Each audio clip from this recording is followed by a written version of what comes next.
자, 이번 시간은 이제 생태 조사 분석 및 평가 방법론입니다. 이제 생태 보건에서는 일단 어때요? 생태계에 관한 조사를 해야 되니까 조사를 어떻게 하고 그 평가, 분석을 어떻게 하고 평가를 어떻게 하느냐, 그 방법론이 있습니다. 그래서 이제 생태 조사 분석 계획의 수입 보세요. 자, 생태 조사 분석을 위한 항목 보세요.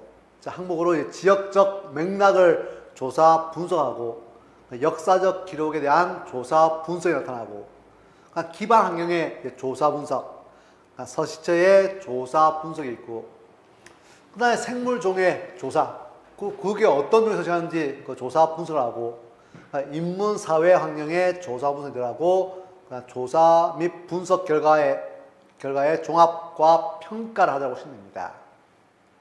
말 그대로 생태계 조사를 하는 것이 말하면, 그 첫 번째로 지역적 맥락의 조사 분석이 나오니까, 그래서 주변 지역과 대상 지역에 관한 기존 계획을 파악하고, 기존에 그 지역에 어떤 계획이 있고 어떤 도시 계획이 있고 그런 걸 조사를 하는 거예요.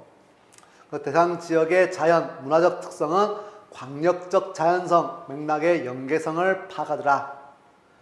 그다음 복원을 위한 필요 정책 요건을 도출하기 위해서 지역적 맥락의 조사 분석을 합니다. 그다음 역사적 기록의 조사 분석이에요. 그 지역이 갖고 있는 그 역사에 대한 이제 조사 분석을 합니다. 그 고지도, 예전 지도의 조사 분석하고 지형도의 조사 분석, 항공사진, 인공위성 영상의 조사 분석이 이루어지는 게 역사적 기록의 조사 분석이에요. 기반 환경의 조사 분석이 알죠 보니까 지형의 조사 및 분석, 지형 조사는 경사, 고도, 향, 굴곡 혹은 기복의 패턴 등을 이제 조사를 하고, 기후, 그 다음에 수리, 수문, 수질, 수황에 대한 조사 분석, 토양의 조사 분석하라고 보시면 됩니다. 서식처의 조사 분석이에요. 서식처 유형을 분류하고 서식처의 유형별 조사 분석하다 보시면 됩니다. 서식처 유형의 도면화가 이루어지는 게 서식처 조사 분석 단계사는 내용이에요. 생물종에 대한 조사 분석이 좋으니까 식생 및 식물상의 조사 분석을 하고, 곤충, 어류, 양서, 파충류, 조류, 포류에 대한 조사 분석하더라고 보시면 됩니다. 외울 필요 없죠, 그러니까. 인문, 사회 환경의 조사 분석 보세요. 토지 이용의 조사 및 분석과 인간의 접근과 역량에 대한 조사 분석, 접근 도로와 인공 구조물, 인간 이용의 조사 분석을 합니다. 그다음에 이제 이런 내용들을 종합하고 평가하는 거예요. 그래서 이제 종합하더라. 자, 종합 내용 보세요. 조사 결과의 도면화 및 중첩, 이제 오버랩을 시켜주는 거예요. 이건 뒤에 나와요. 도면을 오버랩 시키고, 서식 기반 환경과 생물 상간의 상호 관계를 제시하고, 생태적 발자국을 분석합니다. 이건 뒤에 나올 겁니다. 환경적으로 민감한 이제 지역의 분석이 들어간 게 이제 조사 및 분석 결과의 종합이에요. 평가 알죠 보니까 조사 및 분석의 평가로 보존 가치를 평가하고 여가법을 통해서 이제 평가를 하고, 생태적 영향을 평가하고 복원의 잠재성을 이제 평가하다고 보시면 됩니다. 자, 일단 기본적인 내용은 이렇게 되는데, 자, 이제 하나하나 알아봐야 됩니다. 첫 번째로 이제 지역적 맥락의 조사 분석을 해주고 보니까, 자, 지역적 맥락의 조사 분석을 하는 이유가 알죠 보니까 이게 왜 필요한지 중요성이 있습니다. 그래서 지역적 맥락의 조사 분석은 복원의 방향과 목적을 구체적으로 설정하는 데 도움 주는 게 특징이라고 보시면 됩니다. 복원 대상 주변까지도 넓게 보면서 접근할 필요가 있습니다. 딸랑 이제 복원 대상을 보는 게 아니고 주변 지역을 같이 보면서 넓게 보면서 이제 접근해야 됩니다. 생태 네트워크 계획이 대두되면서 지역적 맥락 조사가 중요하고 있습니다. 그러니까 네트워크를 위해서는 주변의 환경을 다 알아야 좋으니까, 그죠? 요즘만 하니까 주변 환경을 다 알아야지 생태 네트워크가 가능하니까, 그죠? 이런 지역적 맥락 조사가 중요하다고 보시면 됩니다. 자, 그러면 이제 지역적 맥락 조사 및 분석의 조사 내용 및 고려사항 보세요. 그래서 주변 지역과 대상 지역에 관한 기존 계획, 아까 했으니까 기존 계획이 뭐가 있고, 이제 대상 지역이 지역적 맥락에서의 생태적 목표를 달성하는데 어떻게 도움을 줄 수 있는가? 그러니까 대상 지역의 자연 문화적 특성은 광역적인 차원에서의 자연성 맥락과 어떻게 연결되는가? 그러니까 복원을 위한 필요 정책 요건은 무엇인가에 대한 이제 고려해야 되고, 그 도면 안에 보니까 이제 아세요? 지역적 맥락 조사에서는 대상 지역의 위치도, 그 지역의 맥락을 위해서 위치도 있어야 되고, 그다음 선행 계획도와 소유자, 이제 토지 소유에 대한 패턴도가 있어야 된다고 보시면 됩니다. 이런 도면들이 나와줘야 된다고 보시면 되고, 그 다음에 이제 선행 관련 계획의 조사에 오니까, 그죠? 그 지역에 어떤 선행 계획이 있는지 이제 조사를 하는 거예요. 그래서 이제 보전 및 각종 개발 계획과 관련해서 유역 차원에서 접근하더라. 그래서 복원의 기본적 방향을 설정하는데 유효한 게 선행 관련 계획을 조사하는 거예요. 그다음 지역 차원에서의 생태적 목표의 달성 방향을 조사하는 게 좋으니까 이럴 필요는 없습니다. 그래서 복원하고자 하는 지역의 주변에 지정되어 있는 보전 지역에 어떻게 기여할 수 있는가를 파악하는데 유용하다고 보시면 됩니다. 그래서 이제 자연환경 복원을 대상으로 하는 지역이 지역적인 차원에서 어떤 기여할 수 있는지를 연구를 하고, 그 다음에 이제 광역적인 차원에서의 자연적 맥락과의 연계시 고려할 사항으로, 자, 중요한 것은 대상 지역이나 인근 지역의 수채, 물의 유무에 대한 고려가 필요하고, 역시 제일 중요한 물이에요, 사실은. 그러니까 오래된 수림지나 지리학적 특성을 가진 곳, 지하수의 보호지역과 같은 중요 지역의 유무 등을 고려한다는 것. 그러니까 문화적, 역사적 중요한 지역의 유무를 고려하고 인근 지역의 토지 이용 구획, 그러니까 보호해야 될 자연지역의 유무에 대한 고려가 필요하다고 보시면 됩니다. 외울 필요는 없죠, 보니까 쭉 한번 읽어보시면 돼요, 이거는. 그 다음에 역사적 기록의 조사 분석 방법입니다. 그래서 역사적 기록 조사 및 분석의 중요성이 알죠, 보니까 그 복원 대상지의 훼손 이전부터 변형된 원인과 과정에 초점을 주는 방식을 위해서 이걸 쓰는 거예요. 시간 예전에는 어떤 형태였고 어떻게 훼손됐고 어떻게 발전했는지 그걸 알기 위해서 역사적 기록 조사 및 분석하는 거예요. 그 훼손 이전에 서식했던 지형의 구조나 수문 조건 등 환경 조건과 생물종을 파악하기 위해서 역사적 기록 조사 분석을 합니다. 쉽게 말하면 원래 어떤 형태로 어떤 종이 어떻게 서식하는지를 알기 위해서 하는 게 이 방식이라고 보시면 됩니다. 그러면 역사적 기록 조사 및 분석의 방법이 알죠, 보니까 자, 아까 말했지만 첫 번째로 고지도, 예전 지도를 조사 분석하는 방법이 있습니다. 그래서 광역적인 차원에서 고지도가 더욱 유용하게 이용되게 됩니다. 그래서 한 지역을 대상으로 복원 지역을 설명하거나 네트워크화 계획을 수립함에 있어서 복원의 잠재성을 가진 지역 판단에 유용하다고 보시면 됩니다. 이럴 필요 없어요. 그냥 고지도를 통해서 예전의 형태를 짐작하다고 보시면 됩니다. 그 다음에 지형도의 조사 분석이 있습니다. 오늘은 지형도. 그래서 국립지리원의 일제시대의 지형도와 이제 60년대 지형도로 조사 분석한다고 보시면 됩니다. 항공사진. 자, 중요합니다. 항공사진의 조사 분석을 할줄 모르니까. 자, 그래서 항공사진은 고지도나 지형도보다 훼손 이전 상태를 쉽게 파악할 수 있는 방식이 항공사진입니다. 그냥 지형도만 봐서는 정확한 내용을 알 수 없죠, 보니까. 근데 항공사진을 보면 어떤 식으로 훼손되고 원래 내용은 어떤지 알 수 있으니까 그리고 오히려 항공사진이 더 효율적이라고 보시면 됩니다. 그 개괄적인 식생의 상태 파악이 가능하다고 보시면 됩니다. 지형도를 보면 식생에 대한 개괄적 내용을 알 수 없죠, 보니까. 근데 항공사진을 보면 그 어떤 식생이 있었는지, 물론 이제 하층은 안 보겠죠, 보니까. 상층 지역에는 주가 되는 게 어떤 식생인지는 파악이 가능하다고 보시면 됩니다. 근데 대신에 과학적이면서 정량화된 정확하게 이제 수치로 나타나는 결과물 도출이 어렵다는 단점이 있습니다. 그러니까 사진으로 판단하다 보니까 정확하고 과학적인 수학적인 이제 내용을 도출하기는 어렵다고 보시면 됩니다. 그다음 인공위성 영상의 조사 분석이 좋으니까 그죠? 근데 인공위성 영상은 어때요? 아주 이전의 내용까지 없죠 보니까 그죠? 최근의 내용만 알 수 있는 게 좀 단점이에요. 그러니까 60년대나 50년대의 모습은 알 수 없죠 보니까 그죠? 그런 단점은 좀 있다고 보시면 됩니다. 그 다음에 이제 화분의 조사, 꽃가루 조사 및 분석이에요. 왜냐하면 이제 지금 없지만 원래 있었던 식생의 꽃가루가 남아있겠죠 보니까 그걸 조사 분석해서 원래는 어떤 식생이나 어떤 종이 있는지 알 수 있는 거예요.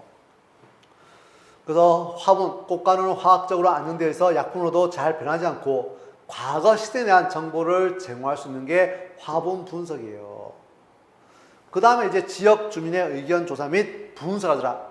왜냐하면 이제 그 지역에 이전부터 살았던 원주민들 쪽이니까 원주민들을 통해서도 그 지역이 어떤 지역이고 어떤 식생이 있었는지 그냥 짐작이 가능한 거예요. 그냥 그분들은 대야 그걸 체험하고 봤으니까.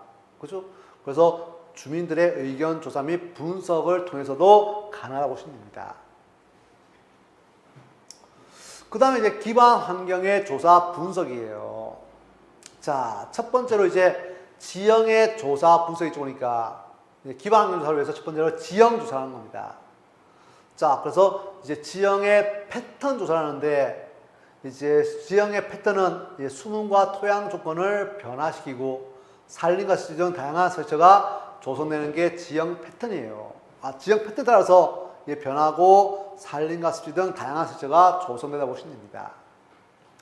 자, 이것 좀 하세요. 지형의 조사 및 분석으로 자, 대상지의 물리적, 표면적 형태에 대한 내용을 파악하고 자, 경사와 고도, 굴곡, 기복의 패턴을 분석하고 그 방향에 대한 정보를 분석한다고 보시면 됩니다. 그 다음에 경사죠. 첫 번째로 경사. 그래서 이제 경사를 조사해야 되는 이유는 시설물의 입지, 그러니까 식생의 복원에 있어서 식재 계획과 밀접한 연관성을 갖는 게 그 지형의 경사의 경사. 그죠? 그래서 이제 습지 복원 계획에서 경사는 수식관계에 큰 영향을 미치게 됩니다. 그죠? 그러나 습지 식생 복원의 지역 경사는 1:3 내지 1:20 정도의 경사를 갖는 게 좋아요. 우리 이걸 9배라고 그러는데 9배식으로 나오면 자, 이것도 하나 하세요. 자, 요런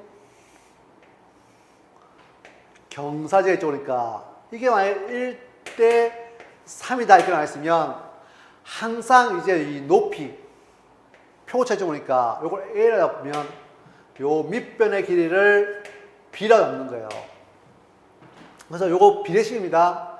자, 1:3이라는 거는 높이 대 이제 밑변의 비율로 나타내는 경사예요. 그죠? 근데 항상 높이는 1이에요. 1대 몇, 1:2, 1:3이 나옵니다. 그래서, 만약 높이가 3m다. 그러면 이제 1:3에 이제 경사가 되면 밑변이 얼마예요? 당연히 9m 되면 되죠, 9m. 1:3은 3m 대 x니까. 이렇게 곱해주면 x는 9m 내보니까. 시간하면 높이의 3배라는 뜻이에요.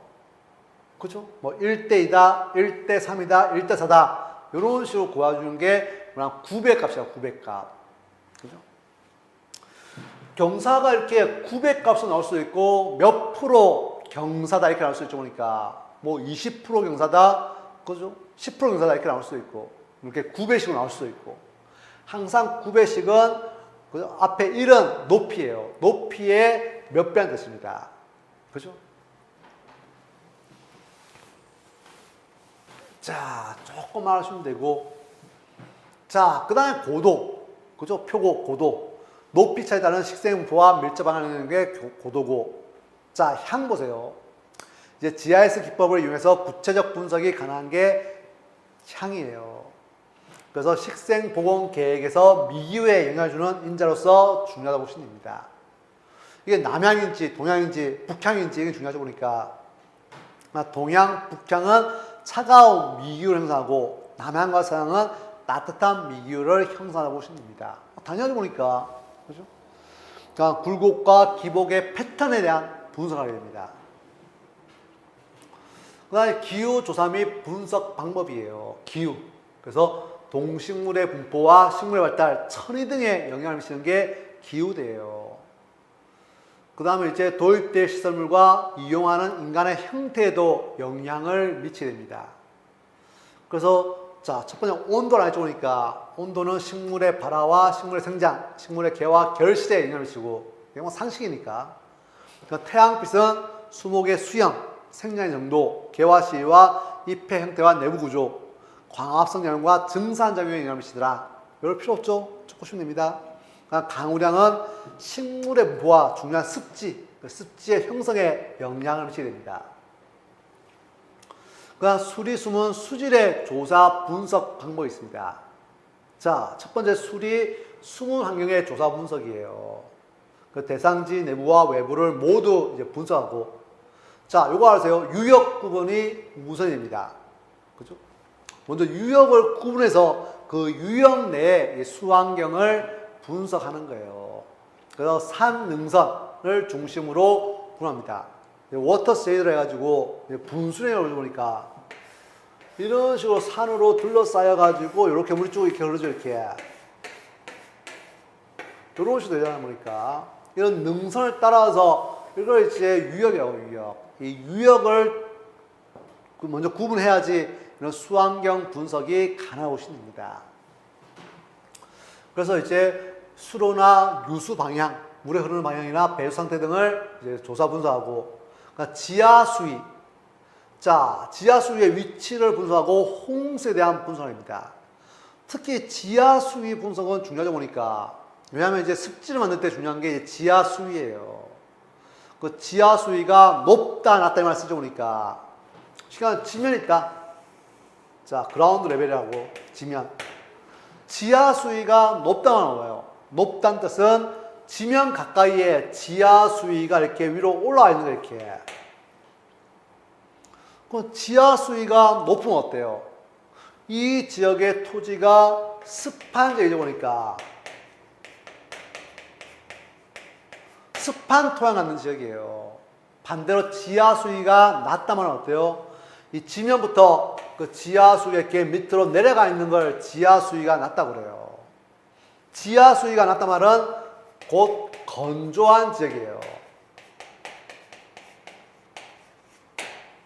그럼 습지를 만들 때 당연히 지하 수위가 높은 지역에 만드는 게 유리하겠죠 보니까. 그죠? 습한 지역에 만드는 게 유리하잖아요 보니까. 건조 지역은 그만큼 어때요?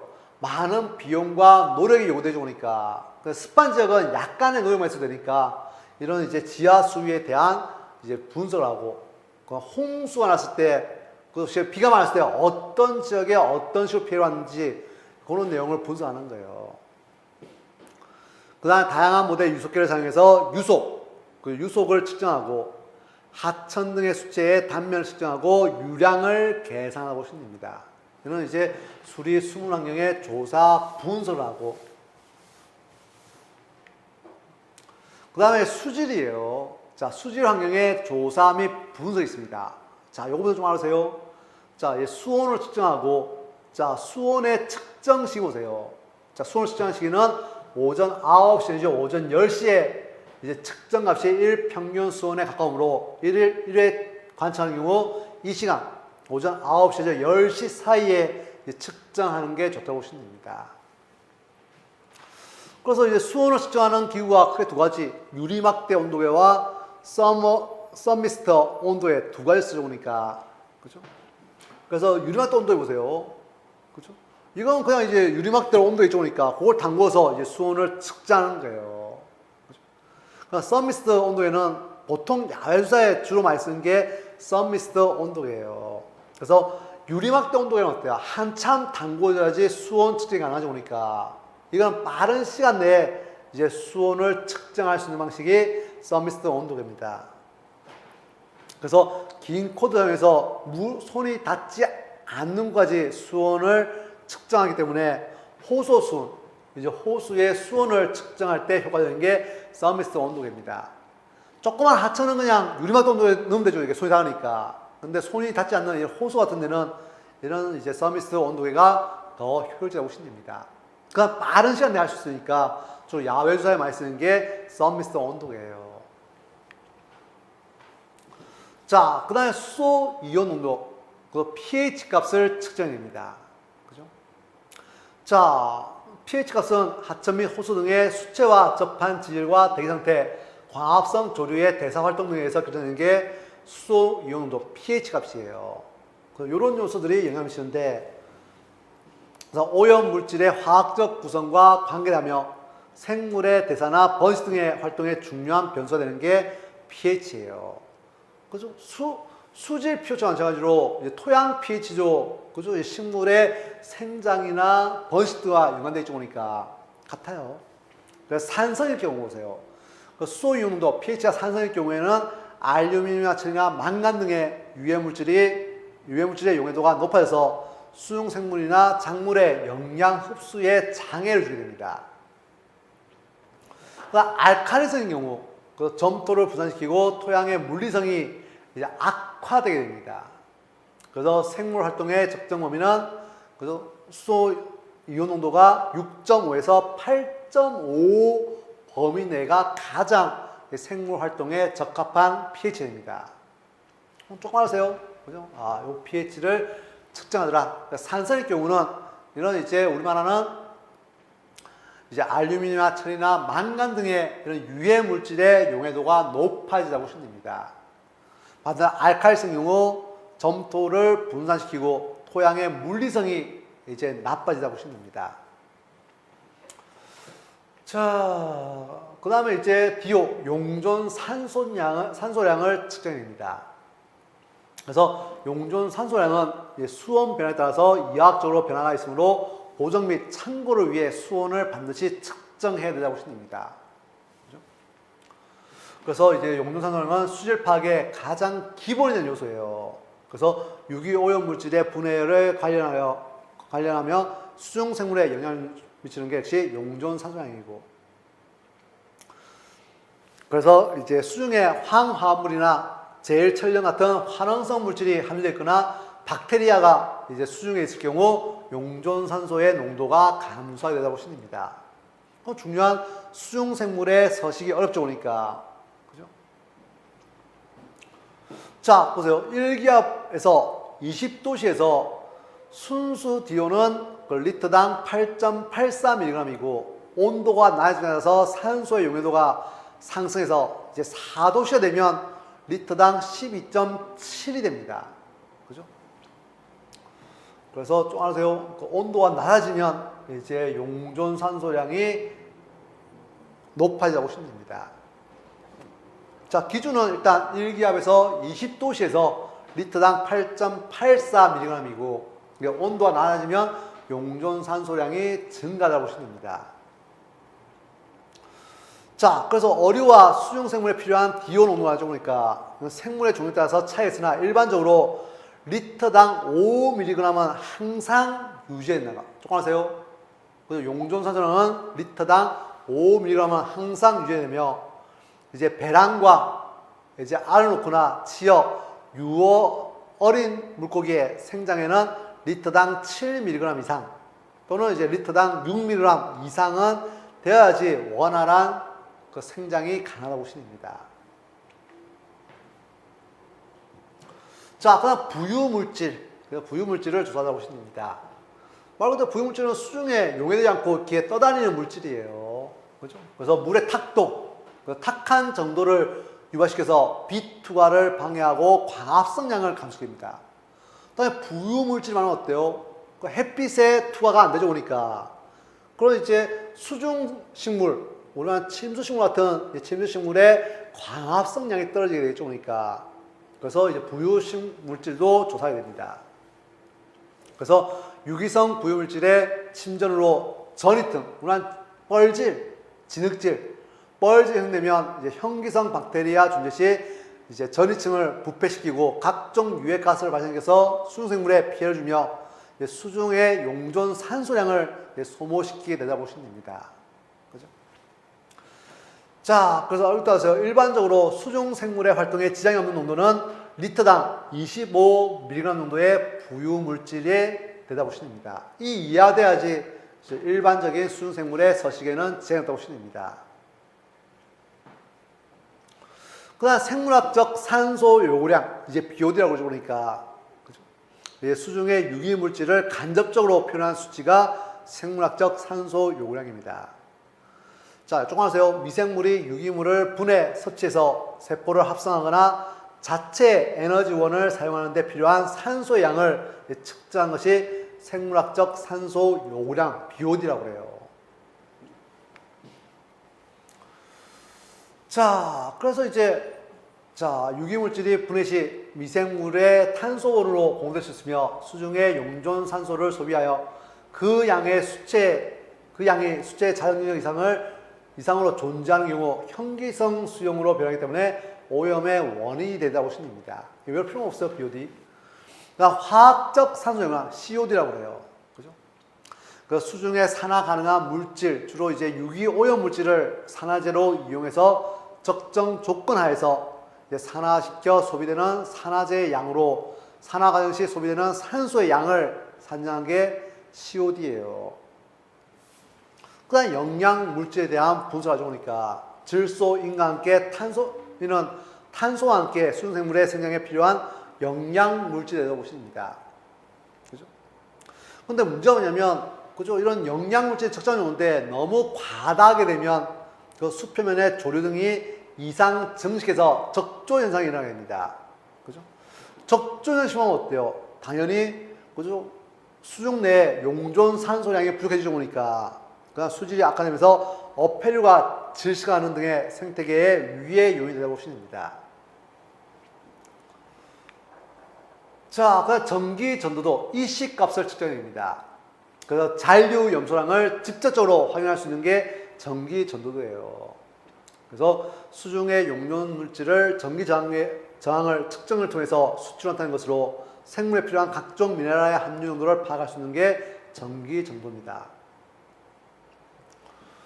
뭐 25도 기준으로 측정하되 온도 1도씨에 따라서 약 2% 정도의 차이는 발생할 수 있다고 보시면 되고, 그다음 탁도, 경도, 염화 이온 등을 측정하고 보시면 됩니다. 이거 쭉 보시면 되고, 그다음 중요한 게 요거 알아서요. 오염원의 조사 및 분석입니다. 이제 수지 오염의 원인이 되는 이런 오염원의 조사 및 분석입니다. 그래서 오염원은 크게 두 가지, 점 오염원과 비점 오염원으로 구분됩니다. 자, 점 오염원은 오염원의 발생 지역이 명확한 거예요. 하나의 점에서 이렇게 오염 물질이 쭉 발생하는 경우가 점 오염원입니다. 그죠? 그래서 오염원이 쉽게 확인되는 것이 점 오염원이에요. 그래서 생활하수나 산업폐수 등이 한 곳으로 모아져서 나타나고 오염원의 통제와 관리가 쉽다는 것. 왜냐면 나오는 게 딱 정해져 있으니까 쉽게 관리나 통제가 가능해요. 근데 비점 오염원은 한 지역에서 나는 게 아니고 여러 지역에서 이제 발생하는 오염원입니다. 그래서 오염원의 확인과 규제가 어려운 것으로 농약, 비료, 합성세제, 그러니까 도로가에 쌓인 먼지, 분진 등이 대표적인 비점 오염원이에요. 그래서 도로 옆에 있으면 어때요?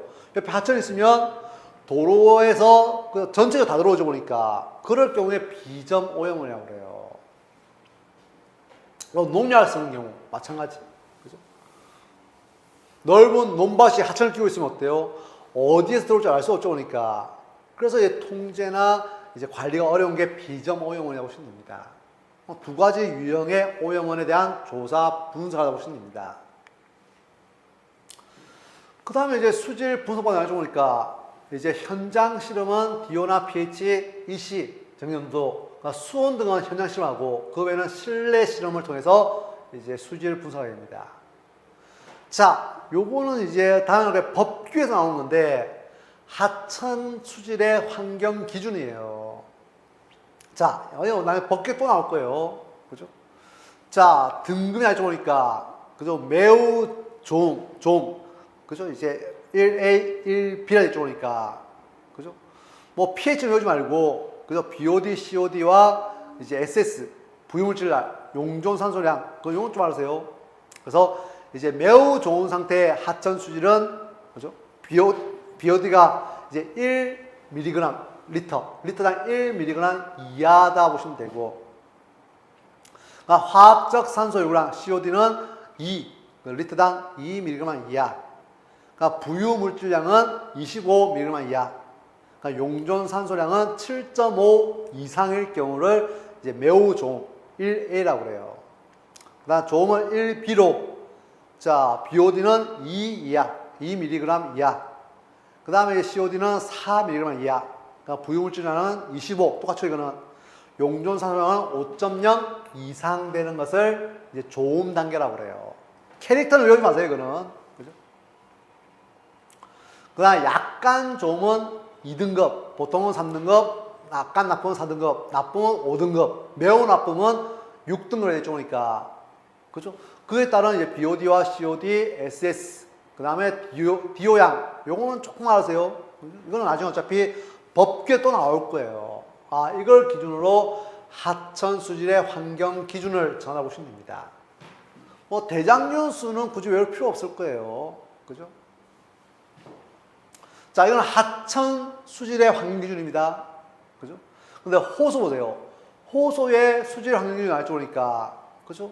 하천은 조금 틀리죠, 그러니까. 그죠? 그래서 매우 좋음, 좋음. 이건 똑같죠, 그러니까. 그런데 요 화학적 산소 용량이나 부유물질량, 용존 산소량 이런 건 조금 틀릴 거예요, 보면. 값이 이렇게 되라 쭉 하시면 됩니다. 요거까지 외울 필요 없어요. 그죠? 수소 이온의 pH는 외우지 말고 이제 COD와 SS, DO량은 조금 외워두셔야 됩니다. 그래서 등급별로 이런 식으로 알아주시면 됩니다. 이건 나중에 법규에서도 제가 한번 다룰 거예요. 여기까지 이제 수질, 그 수질과 관련된 수환경에 관련된 이제 조사 분석하게 됩니다. 내용이 꽤 많죠, 보니까. 그죠? 요런 식으로 이제 수질과 수환경, 수문 환경을 조사 분석하다 보시면 됩니다. 이번 시간 여기까지 하시면 되고, 이제 다음 시간에 조금 내용이 많아요. 그래서 제일 중요한 토양에 대한 내용이 이제 다음 시간에 나올 거예요. 다음 시간에 이제 토양에 대한 조사 분석을 하겠습니다.